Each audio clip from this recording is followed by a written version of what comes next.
Hi everyone, this month I'll be in your gardens cutting back any herbaceous perennials. Perennials are these plants that come up year after year, and herbaceous being of a leafy type stem and leafy foliage to it.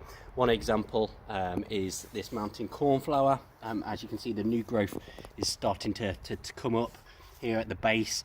It's starting to show signs of spring, but we've got this tatty old bit from last year that will be cut back now. I've left it throughout the winter as a haven for insects and then to ensure that the plant can stay strong, but now it's time to cut it back so it can concentrate all its energy onto the new growth. Here's another example. Here we've got this very lanky bit of plant here that will be snipped off and obviously deposited into the green waste, allowing the plant to concentrate all its energy on this new growth, making a really nice strong plant. Okay, thank you all. Bye for now.